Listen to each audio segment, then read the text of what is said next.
이 세상에서 어느 시대를 막론하고 남녀노소 할 것 없이 가장 많이 사용된 단어는 사랑이 아닐까 생각을 해봅니다. 그리고 가장 듣기 좋은 말도 사랑이고, 가장 듣고 싶어 하는 말도 사랑일 것 같습니다. 그렇죠? 그리고요, 사랑을 표현하는 방식도요, 아주 다양한 것을 보게 되는데요. 그 중에서도 하트, 사랑하면서 하트를 그리게 돼요. 하트 모양을 표현하고요. 그도 이 하트를 다양한 방법으로 나타내는 것이 현대인의 특징인 것 같습니다. 그래서 우리 아이들이 있는데요. 목사님께 사랑해요. 그럼 애들이 자동적으로 목사님 사랑해요. 이게 사랑이라. 또 사랑해요. 사진 찍으려면 사랑해요. 이렇게 하더라고요. 이게 무슨 사랑 표시인지 모르겠어요. 하여튼 사랑 표시라. 사랑 표시. 다양한 방법으로 사랑 표시를 하는. 이외에 또 있으면 저한테 정보를 제공해 주시기 바랍니다. 시대가 필요로 하는 것이 사랑이고, 또 인간의 기본적인 욕구가 또 사랑이 아닌가. 그래서 사랑을 가장 많이 찾고 또 사랑을 누리고 싶어 하지 않나, 이런 생각을 해보게 됩니다. 우리 교회 정체성 또한 사랑입니다. 하나님의 잃어버린 형상, 즉 사랑을 회복하는 최고의 영성을 추구하는 교회로서 하나님 사랑, 이웃 사랑, 환경 사랑을 지향하고 있습니다. 우리 교회 이름 또한 헤븐 아가페, 하늘 사랑교회입니다. 우리 기독교의 정체성 또한 사랑입니다. 우리 기독교를 왜 사랑의 종교라 하는지에 대해서는요, 다양하게 접근하는 것을 보게 됩니다만, 저는 우리가 믿는 하나님이 사랑이시기에 기독교는 사랑의 종교다, 이렇게 말하고 싶습니다. 하나님의 사랑은 어떻게 나타납니까? 무조건적인 사랑으로 나타납니다.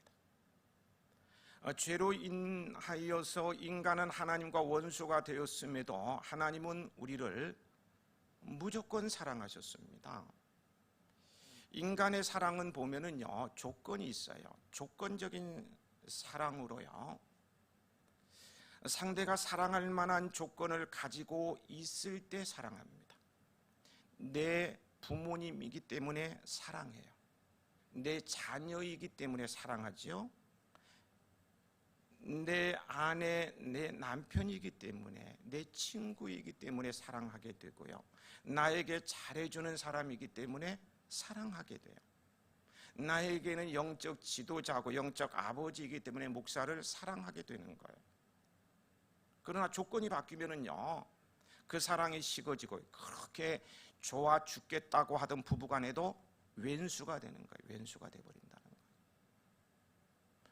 그런데 하나님은 우리가 사랑받을 만한 것이 아무것도 없음에도 우리를 사랑하셨어요. 처음부터 우리를 사랑하실 때 조건이 없었으므로 끝까지 조건이 없이 우리를 사랑하셔요. 우리의 삶이 행복하려면 이 조건 없는 하나님의 사랑을 확신해야 합니다. 그 사랑을 확신하는 사람은요, 예배가 즐겁고요, 교회 생활이 천국이 되고, 가정 생활도 직장 생활도 기쁘고 즐겁게 마련입니다.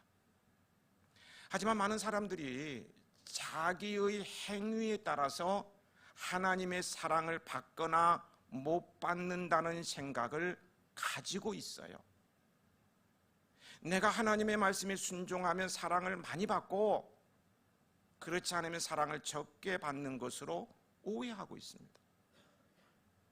그 이유는요, 하나님의 사랑을 인간의 사랑처럼 생각하기 때문입니다.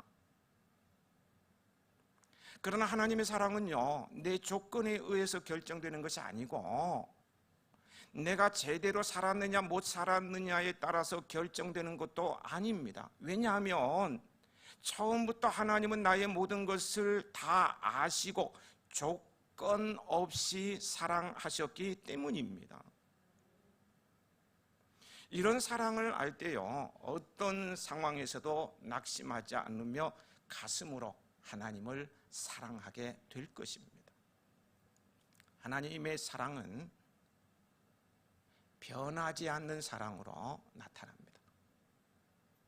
모든 것은 환경과 조건에 따라서 변질되고 없어지지만요, 하나님의 사랑은 영원하며 변하지도 않고 항상 그대로입니다. 야고보서 1장 17절, 온갖 좋은 은사와 온전한 선물이 다 위로부터 빛들의 아버지께로부터 내려오나니 그는 변함도 없으시고 회전하는 그림자도 없으시니라. 하나님은 예수님의 보혈 때문에 허물투성이인 나를 변함없이 사랑하셔요. 근데 문제는요, 내 편에서 하나님 편으로 가는 사랑이 문제입니다. 하나님의 사랑은 변함이 없는데 내가 하나님을 향한 사랑에 문제가 있다는 거예요. 여러분, 태양 아십니까? 햇빛, 태양 아시죠? 너무 어려운 줄. 예. 태양. 이 태양 빛은요, 일정하죠? 일정합니다. 일정해요. 태양 빛은 항상 일정하게 지구를 비추지만은요, 지구가 태양을 향하여서 이렇게 기우는 각도에 따라서요, 뜨겁기도 하고 서늘하기도 하고 춥기도 하고, 각도에 따라서 여름도 오고 겨울도 그러죠. 또 하나님의 빛은 태양빛은 변함이 없는데 구름의 농도에 따라서 어둡게 느껴지기도 하고 그러는 거예요. 그런 것 마찬가지라는 거예요. 내가 탕자처럼 살고 있을지라도요, 정말 세상에서 못된 짓은 다 골라가면서 하는 그런 탕자처럼 살고 있을지라도요, 나에 대한 하나님의 사랑은 변함이 없어요. 변함이 없다고요.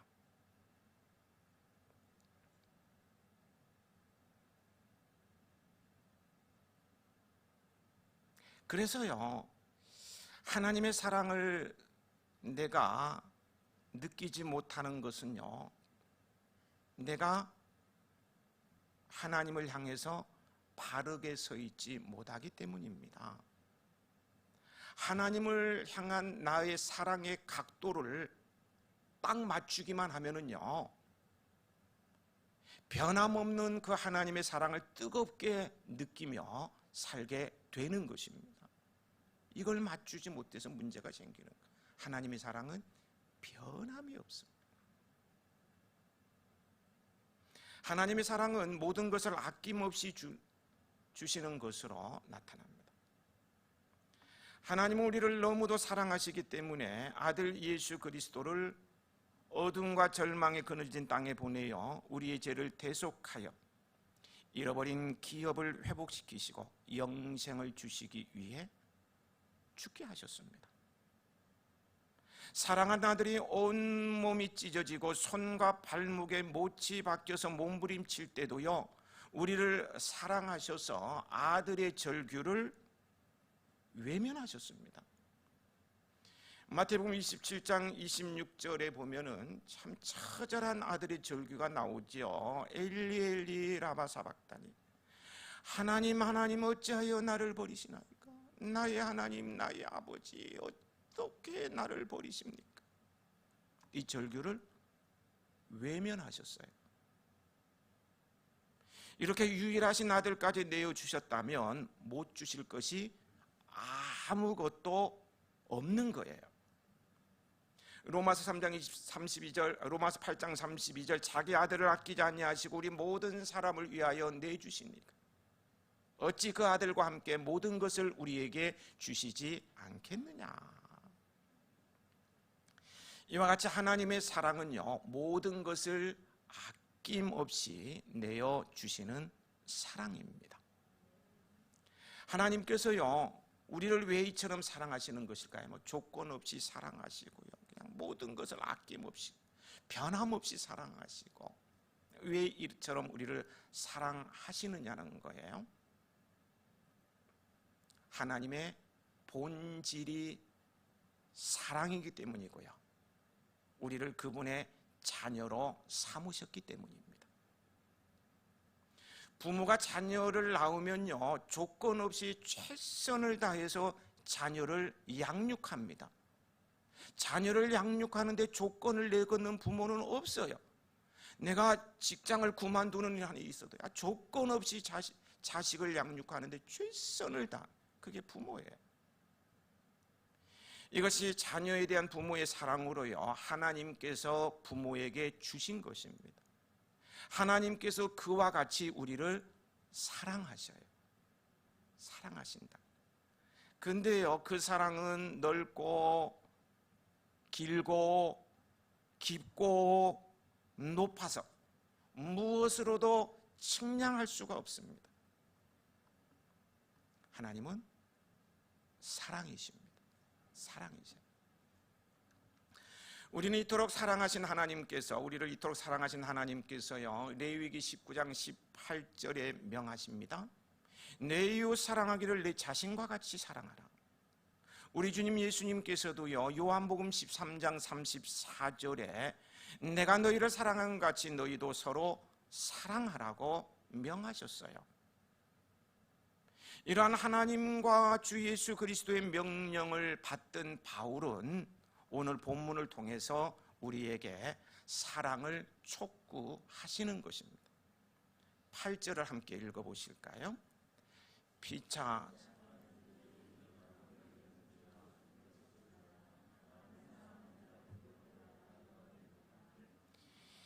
피차 사랑의 빛 외에는 아무에게든지 아무 빛도 지지 말라고 하십니다.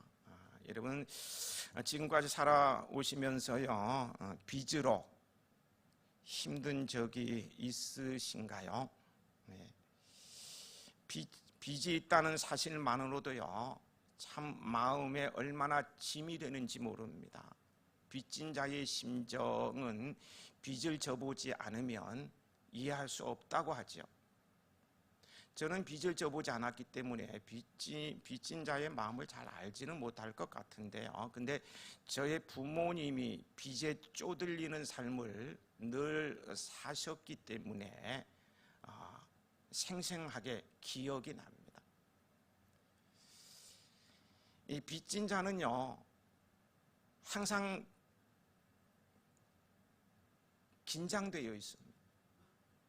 멀리서 낯선 사람이 점점 다가오면요, 혹시 빚 때문에 날 잡으러 오고 있지는 않나, 불안한 마음이 듭니다.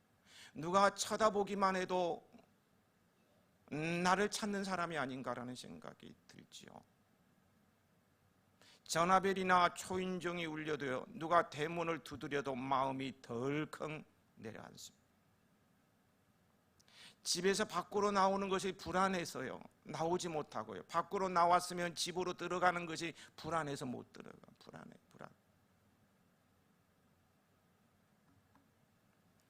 그래서 빚을 받는 사람은 알죠. 지금 집에 있는지 밖에 있는지. 그래, 빚을 받으러 또 오기도 하잖아요. 저희 같은 경우는 그냥 찾아와도 없다 그러니까 새벽에 밤늦게, 밤 2시, 3시에요.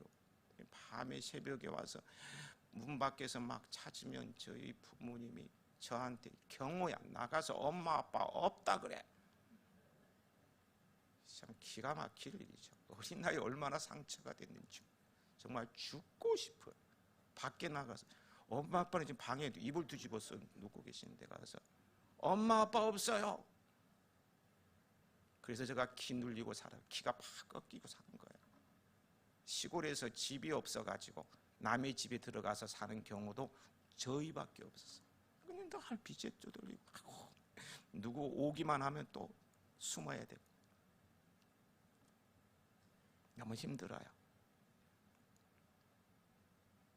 요즘은 개인적으로 그런 빚은 잘 안 지지만 카드 빚에 쪼들려서 카드를 돌려 막다가 막 돌아버릴 것 같다고, 너무너무 힘들다고 하소연하는 분들도 있는 것을 보게 됩니다. 이렇게 빚은요, 눌림이 되고요, 잠을 설치게 하고요, 밥맛도 없게 하고요, 대인기피증을 가져다 주기도 하고요, 우울증이 찾아오기도 하고요. 그래서 극단의 선택도 하는 거예요. 그래서 종종 뉴스를 접하지 않습니까? 이 무서운 빚을 아무에게든지 지지 말아야 합니다. 그런데 살다 보면 질 수도 있잖아요. 졌으면 어떻든 빨리 갚아야 하고요. 여기요, 본문에 피차 사랑의 빚 외에는 아무에게든지 아무 빚도 지지 말라는 말은요, 사랑의 빚은 져도 된다는 뜻으로 이해하기 쉬운데 그런 의미가 아닙니다. 사랑의 빚을 갚으라는 말이에요. 지라는 말이 아니라 갚으라는 말이에요. 빚지다의 원문적 의미를 보면 의무가 있다 또는 마땅히 해야 한다는 말입니다. 성도는 사랑의 빚을 진 자로서 그 사랑의 빚을 돈을 빚진 자의 심정을 가지고 사랑함으로 갚아야 한다는 것입니다. 그래서 사랑은요, 선택이 아니고 성도의 의무입니다. 의무예요. 그리고 거기 사랑의 빚에서요, 사랑, 이 아가페를 말하고 있는 것인데요, 이 사랑은 상대방에게 사랑의 빚을 지게 하는 헌신적인 사랑입니다. 아가페죠. 빚진 마음을 가질 수밖에 없도록 사랑하는 거예요. 너무너무 사랑해 주니까 막 마음에 막 빚진 마음을 가지고, 나도 사랑의 빚을 졌는데, 내 그 권사님 때문에 못 살아. 사랑의 빚을 너무 많이 져. 이런 말, 사랑의 빚을 지게 하는 거예요.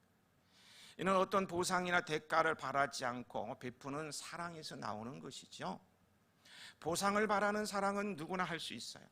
성도는 피차 서로 간의 보상을 바라지 않는 헌신적인 사랑으로 사랑의 빚을 지게 해야 합니다. 또한 받은 사랑에 대해서는요, 빚을 갚는 마음으로 사랑해야 합니다. 이게 피차 간에 사랑하는 것입니다.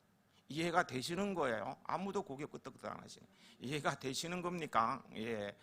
헌신적인 사랑으로 사랑의 빚을 지우시고요, 사랑의 빚을 갚는 것입니다.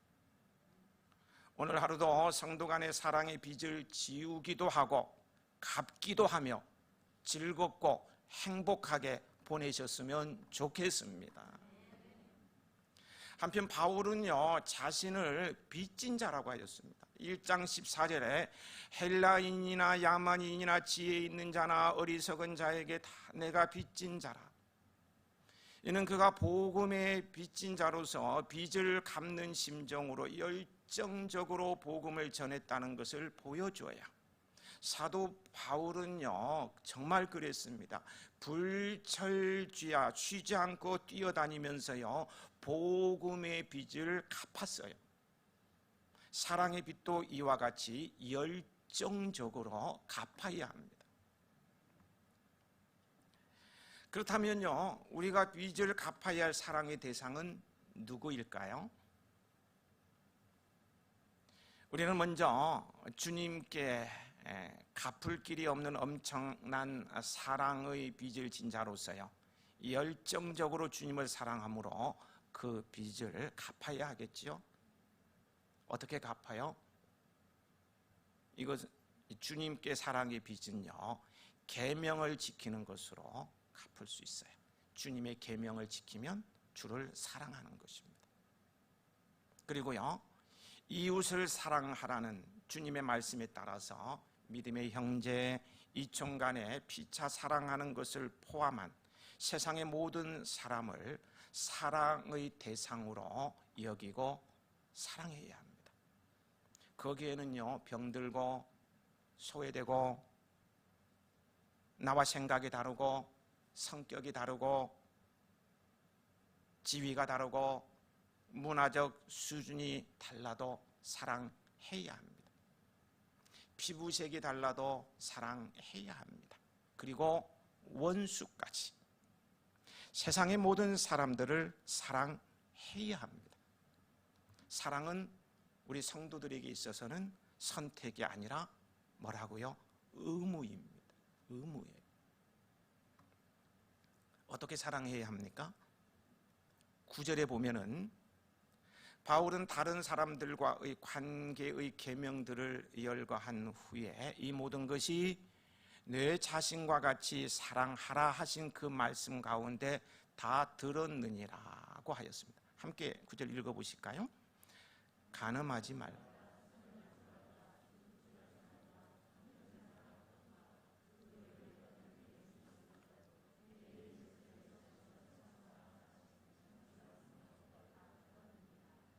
예, 어떻게 사랑해야 한다고 말하고 있습니까? 주님께서는요, 내 이웃을 내 자신같이 사랑하라는 말씀으로 어떻게 사랑해야 하는지 그 기준을 분명히 제시해 주셨어요. 뭐 같죠? 나와 같이, 내 자신과 같이 사랑. 따라서 우리는요, 이웃에 대해서 내 자신을 사랑하듯 사랑해야 합니다. 남편, 아내, 자식, 부모는 사랑하지 않는다는 말을 하긴 좀 그렇대요. 부모보다 자신의 몸을 챙기는 게 우선인 게 우리 인간입니다. 내가 건강해야 부모도 있고 자식이 있고, 내가 잘 돼야 형제도 잘 되고, 자신을 먼저 챙기는 게 인간의 본능이라는 거예요. 그렇게 해야 된다는 거예요. 이웃사랑. 내 몸이 추우면 따뜻한 옷을 입고, 배고프면 밥을 먹게 되고, 아프면 가지 말라고도 병원에 달려가고요. 건강을 위해서, 배움을 위해서, 어떤 문화활동을 위해서 아낌없이 돈과 시간을 투자하듯이 이웃을 그렇게 사랑하라고 주님께서 말씀하고 계시는 거예요. 10절 말씀 함께 읽으실까요?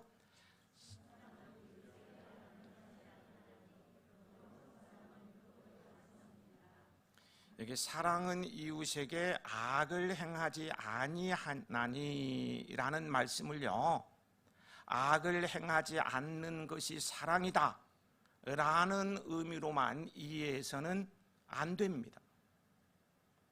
부정의 표현으로 더욱 강한 의미의 긍정을 표현하고 있는 거예요. 사랑은 악을 행하지 않는 것뿐 아니라 이웃에게 큰 유익을 주는 것입니다. 기독교의 사랑은요, 악을 행하지 않은 소극적인 사랑이 아니라 진취적이고 실제적이며 적극적인 것이어야 한다는 거예요. 예수님을 생각해 보실까요? 주님께서 단순히 사람들에게 악을 행하지 않는 것으로 사랑의 모범을 보이셨습니까? 아니죠. 주님은요, 사람들에게 가장 필요한 것을 공급해 주심으로 사랑을 늘 표현하셨습니다. 표현하셨어요. 사랑은 표현하는 것이죠. 사랑을 표현하셨어요. 예수님께서 수가성의 우물가에서 한 여자를 만나신 사건을 예로 들어볼까요?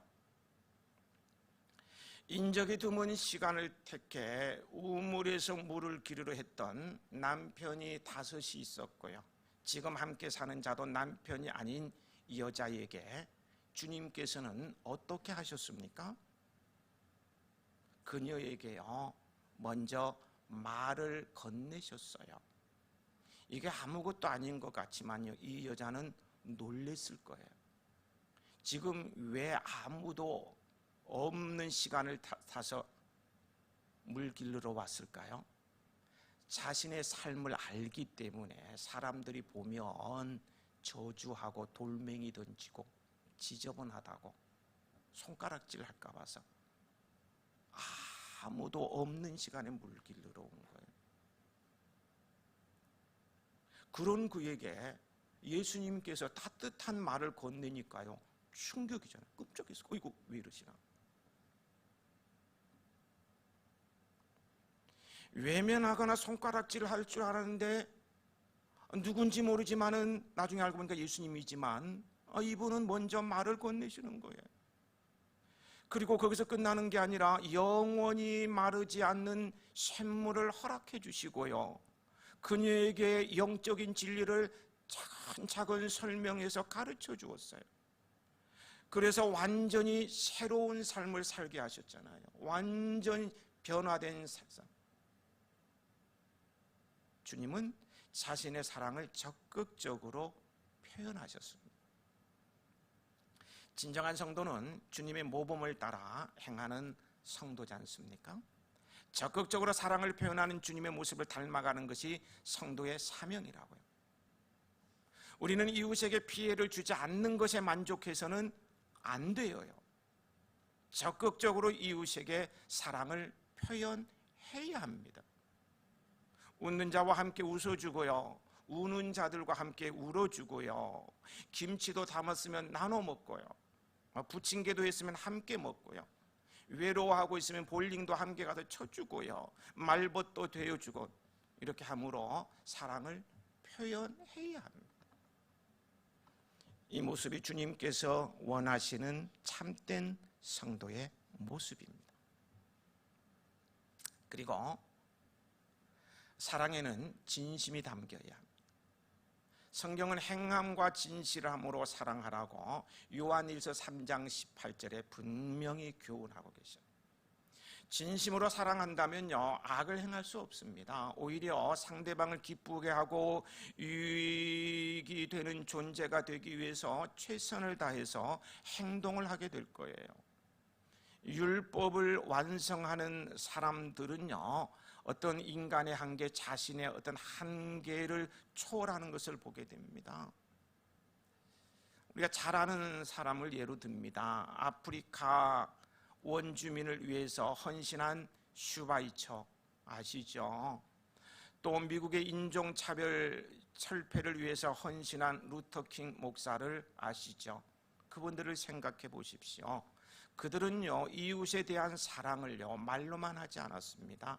시간과 물질과 노력과 그리고 생명을 드리는 구체적인 행동으로 증거했습니다. 우리 주님도 말로만 우리를 사랑하지 않으셨다는 거 우리가 잘 알고 있잖아요. 주님은 우리를 위해서 종의 형체로 이 세상에 오셨고요, 가르치셨고요, 더러운 발을 씻겨주셨고요, 온갖 고통을 다 참으시면서 십자가에 달려 돌아가시기까지 하셨어요. 주님의 사랑이 헌신적인 사랑으로 우리에게 확증된 것입니다. 말로만 하는 사랑이 아니라 참 사랑이 무엇인가를 행동을 통해서 우리에게 확증해 보여주셨어요. 이것이 진정한 사랑입니다. 그러므로 우리가 진정한 사랑을 하고자 한다면 시간이나 물질이나 노력을 들이는 구체적인 행동으로 이웃에 대한 나의 사랑을 표현해야 합니다. 사랑은 표현하기까지 사랑이 아닙니다. 주님께서 행하신 사랑을 생각하며 이웃에게 사랑의 표현을 아끼지 않는 저와 여러분이 되길 소망합니다. 뇌수술을 받으러 가는 한 사람이 있었습니다. 수술에 성공해서 생존할 확률이라고는 고작 10%, 성공할 확률이, 살 확률이 10%. 황량한 마음을 가눌 길 없이 차에 오르며 그는 자신이 세상에 버림받은 것 같아 느꼈습니다. 아무도 나를 생각해 주는 사람도 없고 그냥 버림받은 것 같다는 그런 생각이 들었습니다. 이제 죽으러 가는구나. 차가 서서히 움직여서 대문을 나섰을 때였습니다.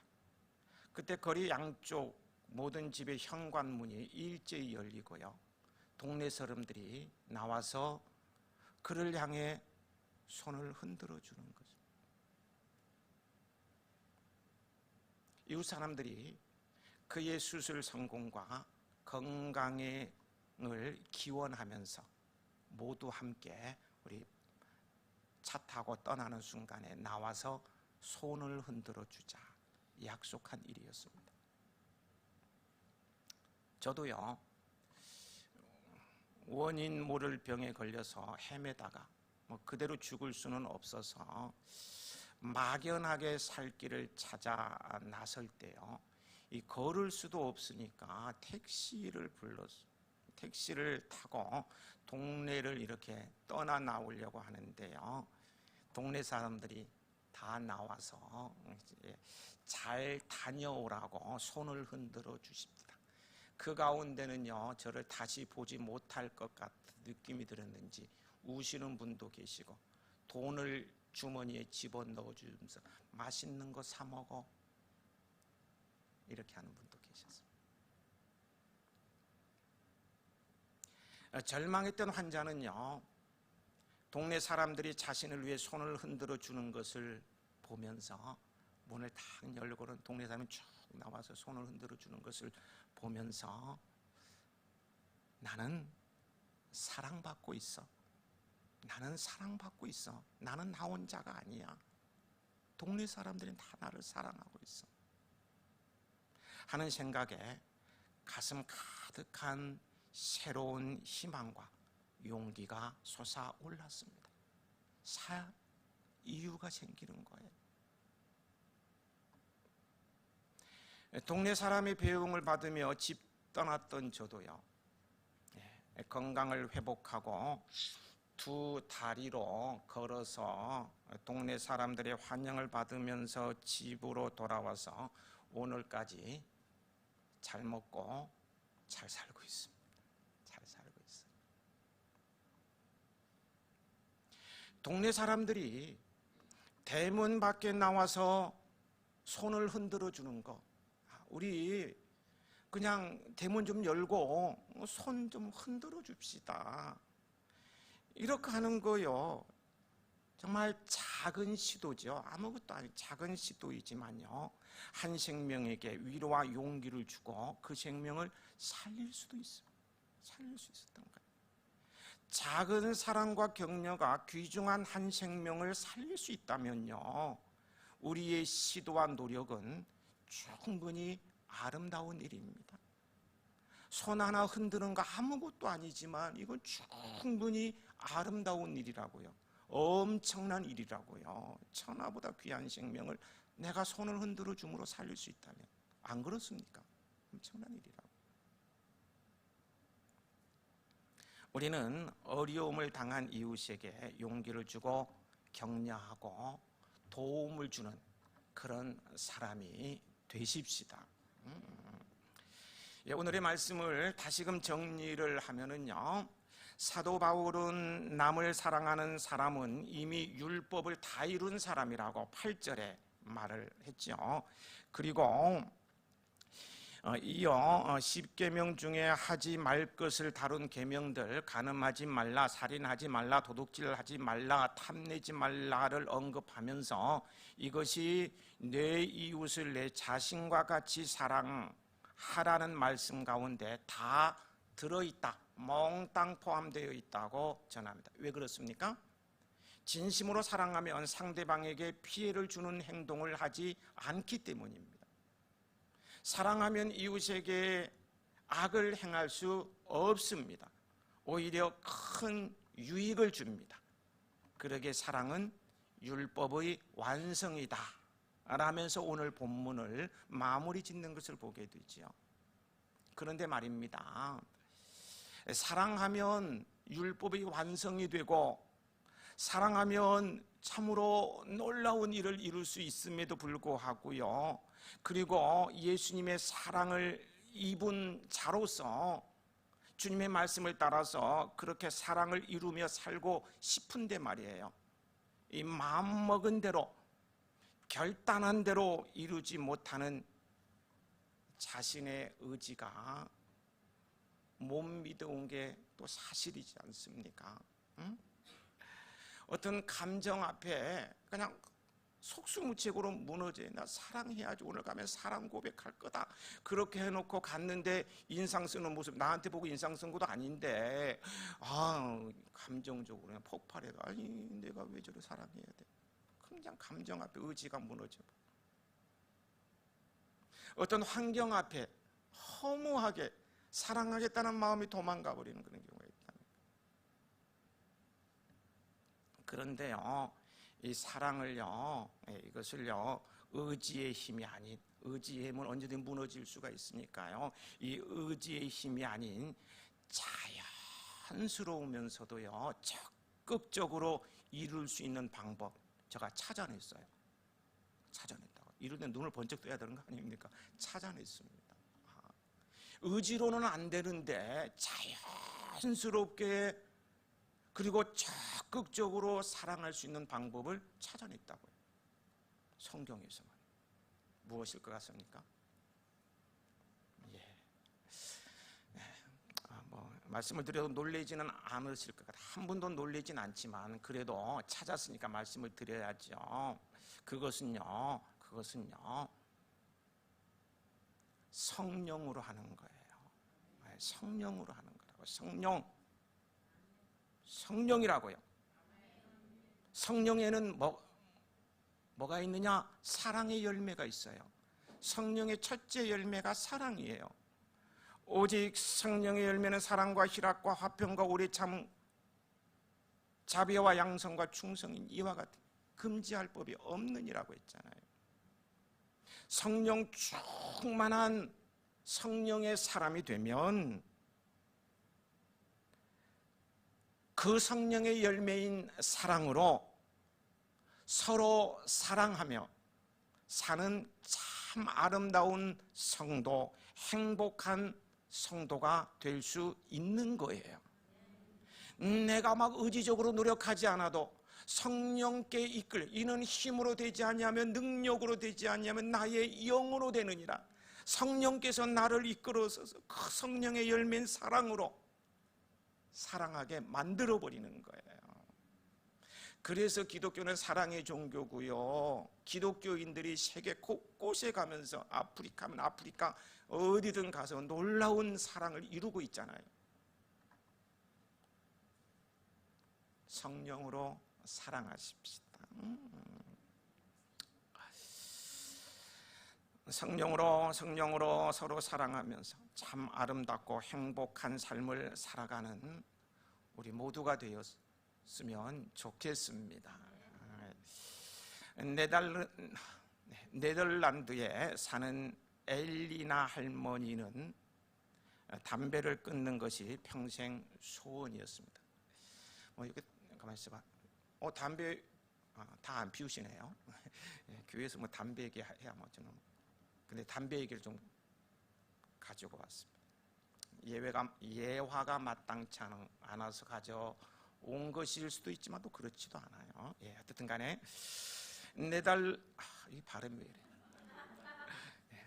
요즘 많이 지친 것 같습니다. 네덜란드 사는 엘리나 할머니는요, 담배를 끊는 것이 평생 소원이었습니다. 그래서 금연 클리닉에도 가고, 그래서 50년 동안 별별 노력을 다했지만 끊지를 못하고요, 78세, 78살이 되었어요. 할머니는 78살이에요. 79세 된, 79살 된 제이슨 할아버지와 연애를 시작했습니다. 어느 날 이 제이슨 할아버지가요, 엘리나 할머니에게요 말했습니다. 당신과 결혼을 하고 싶은데 한 가지 때문에 할 수가 없을 것 같소. 그 한 가지 이유는 당신이 담배를 피우는 것이요. 담배를 피우는 사람과 같이 살 생각을 하면 마음이 답답하오. 그러자 할머니가 말했습니다. 그래요? 그러면 내가 끊지요. 그 순간부터 할머니는 진짜 담배를 끊었습니다. 이렇게 50년 된 수건을 한순간에 이루어냈습니다. 할머니 자신의 경험을요 신문에 기고했는데요, 그 글은 이렇게 마무리했습니다. 그 글을 이렇게 마무리했어요. 나는 이 경험을 통해 사랑의 힘은 의지의 힘보다 위대하다는 것을 깨달았다. 그렇습니다. 사랑의 힘은요 의지의 힘보다 위대합니다. 사랑하면 삶이 새롭게 변합니다. 할 수 없다고 느껴졌던 것을 할 수 있게 됩니다. 그러면 우리는 어떻게 해야 합니까? 나와 관계를 맺고 있는 모든 사람들과 피차 사랑을 주고받으며 살아야 합니다. 거기에 행복이 있고요, 자신의 의지까지 뛰어넘는 위대한 일을 이루며 살게 되는 것입니다. 사랑은 선택이 아닙니다. 성도라면 마땅히 행해야 할 의무입니다. 주님 오시는 그날까지, 주님께서 나를 부르시는 그날까지 성령의 열매인 사랑으로 피차간에 서로 사랑하며 꿈이 있는 아름다운 동행을 하는 우리 해야인들이 되시길 축복합니다. 아버지 하나님,